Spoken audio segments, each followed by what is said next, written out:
ये महोदय जो हैं, देखिए कितने मधुर भाव से सेल्फी ले रहे हैं राहुल गांधी जी के साथ। और राहुल गांधी जी और उनके चच्चा ये एलान उमर के साथ मुस्कुराहट बिखेरती हुई और हर भारतवासी को दिल को चीरती हुई ये तस्वीर है। ये वर्ड्स उनकी डिफरेंट डिफरेंट स्पीचेस में आए हैं। I don't want to live in India, I doesn't value skilled people, I doesn't have the freedom of faith, Indians in India there are hateful peoples. एक 54 साल का युवा आज जाकर भारत और भारतीय संस्कृति को लांछित करने, अपमानित करने की कोई रास्ता नहीं छोड़ता। अपने वतन पर सदियों तक है रही हुकूमत गैरों की, अपने वतन पर सदियों तक है रही हुकूमत गैरों की, लेकिन कुछ चेहरों पर अब तक धूल है उनके पैरों की। आज अपने उनके भारत विरोधी मित्रों की श्रृंखला में एक और उपलब्धि राहुल गांधी को प्राप्त हुई है। He has further added another feather to his cap of anti India friends.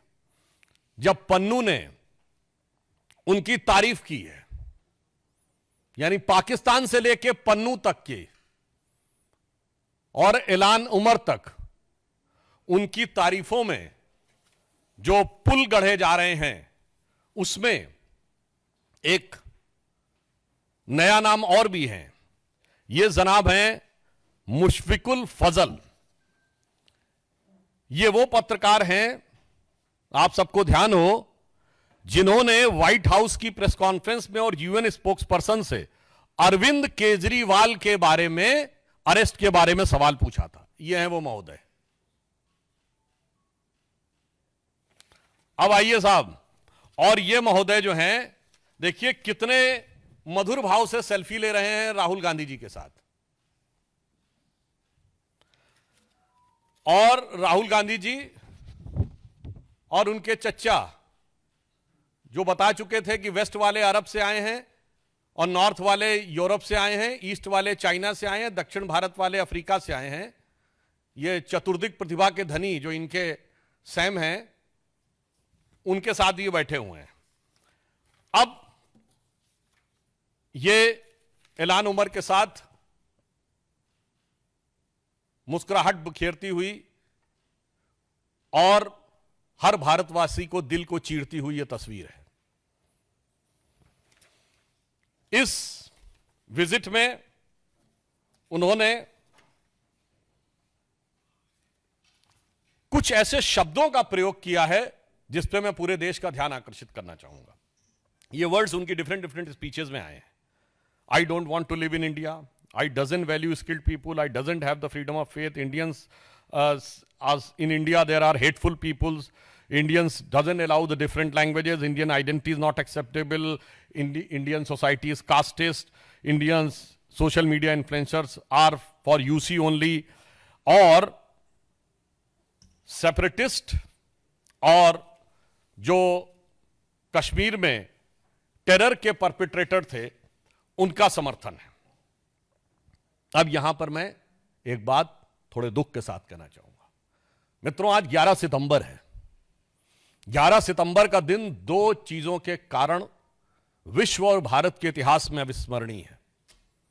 एक बहुत दुखद याद जुड़ी हुई है 11 सितंबर से 9/11, और इस समय संयोग से राहुल गांधी अमेरिका की धरती पे हैं। मैं पूरे भारतवासियों को याद दिलाना चाहता हूं कि 9/11 के जो प्राइम एक्यूज थे, खालिद शेख मोहम्मद और मोहम्मद अट्टा, कोई पॉलिटिकल पार्टी दिखाइएगा जिसने उनके पक्ष में सहानुभूति का बयान जारी किया हो।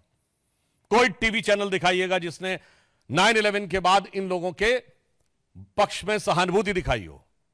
कोई पॉलिटिकल पार्टी बताइएगा जो अमेरिका के इतिहास का सबसे बड़ा सिक्योरिटी लैप्स, जो अमेरिका के इतिहास का सबसे बड़ा इंटेलिजेंस फेलोर, जिसने उस सरकार के ऊपर उंगली उठाई हो कि इंटेलिजेंस फेलोर था और सिक्योरिटी लैप्स था।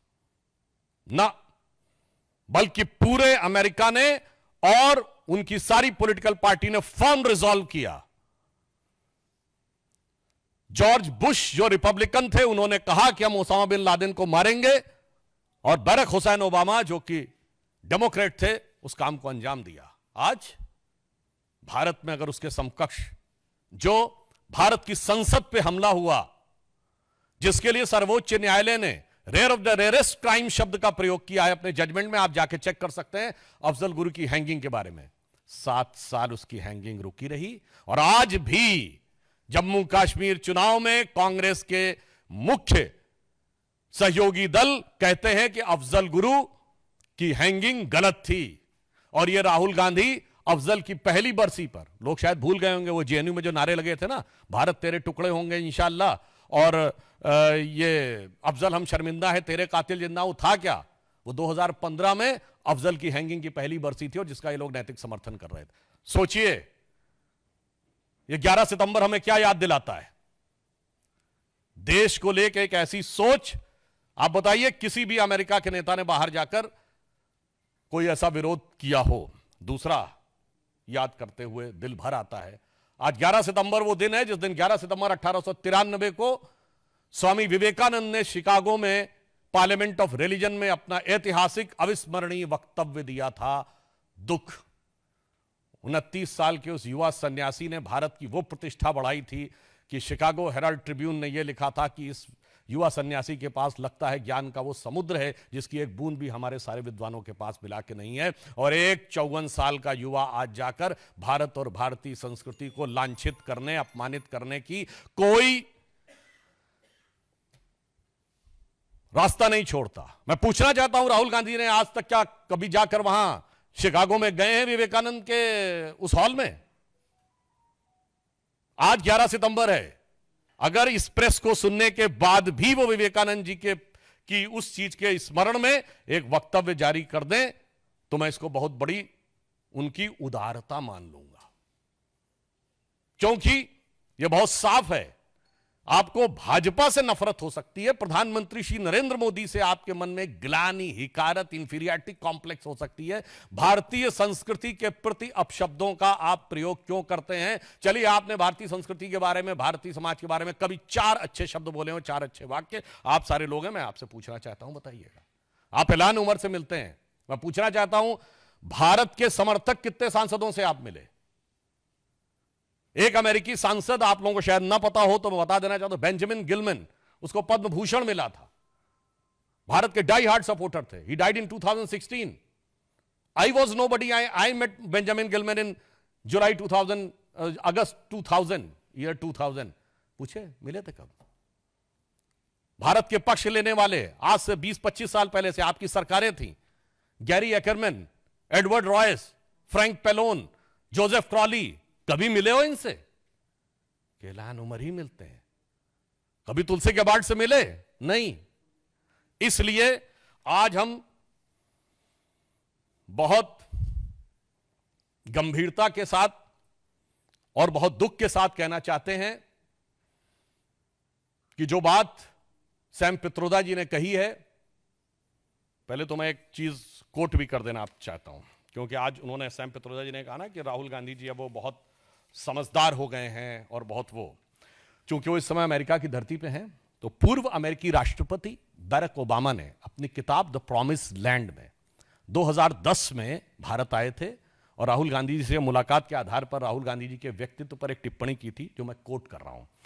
Rahul Gandhi has a nervous uninformed quality about him, as if he were a student who has done the course work. He is eager to impress the teacher, but deep down lacked either the aptitude or the passion of the subject. The Promised Land, written by Barack Obama, page number 601. इसके लिए जानते क्या कहा जाता है? आप लोगों में से जिन लोगों ने इंग्लिश लिटरेचर पढ़ा होगा या यूरोपियन हिस्ट्री पढ़ी होगी, तो उसमें एक फ्रेज है, एक किंग जेम्स फर्स्ट होता था, जिसके सारे दरबारी उसको बहुत बुद्धिमान मानते थे और बाहर वाले समझते थे हमेशा कुछ ना कुछ जलूल करता है। तो इसको शब्दशः ना लिया जाए। एक कहावत थी, kings James the first was the wisest fool in Christendom. So in my opinion the same thing applies to Rahul Gandhi for Congressdom. अब यहां मैं कहना चाहूंगा कि जो बात अंकल सैम ने कही है, मैं उनकी बात से सहमत हूं। जो उनको संज्ञा दी जाती थी, अब वो नहीं है। अब वो बचकानी हरकतें नहीं कर रहे हैं, अब वो खतरनाक और शैतानी हरकतें कर रहे हैं।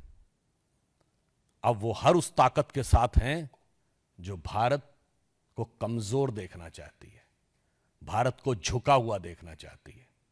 और मैं कहना चाहूंगा, एक तरफ हमारे प्रधानमंत्री श्री नरेंद्र मोदी जी के नेतृत्व में भारत गर्व, विकास और सांस्कृतिक स्वाभिमान के साथ ऊपर उठ रहा है, दूसरी तरफ वो लोग हैं जो पूर्व में जाकर, मैं आप लोगों के विवेक पे छोड़ता हूं, वो कहते थे कि डिफेंडर्स ऑफ डेमोक्रेसी अमेरिका और इंग्लैंड चुप क्यों हैं। बस राहुल गांधी का एक वक्तव्य कोट करता हूं पॉलिटिकली, जो उन्होंने मार्च 2023 में इंग्लैंड में बोला था।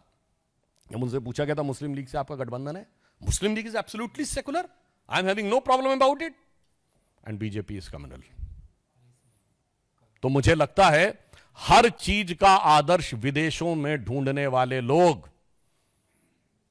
हमेशा, विदेश से ही अपनी प्रेरणा लेने वाले लोग आज विदेश में ही जाकर भारत के विरुद्ध दुष्प्रचार कर रहे हैं। यह दुखद है, निंदनीय है, भर्त्सना योग्य है। और उन्हें यदि लगता है कि विदेश में के पास कोई ताकत है, तो मैं कहना चाहूंगा वो दिन गए जब विदेश भारत को प्रभावित कर लिया करता था। आपको लगता होगा विदेश का प्रभाव, तो एक पंक्ति में कहते हुए अपना विषय समाप्त करना चाहूंगा। इन सारे लोगों के लिए जो आज भी अपना सोर्स ऑफ इंस्पिरेशन अब्रॉड से ढूंढते हैं कि अपने वतन पर सदियों तक है रही हुकूमत गैरों की, अपने वतन पर सदियों तक है रही हुकूमत गैरों की, लेकिन कुछ चेहरों पर अब तक धूल है उनके पैरों की।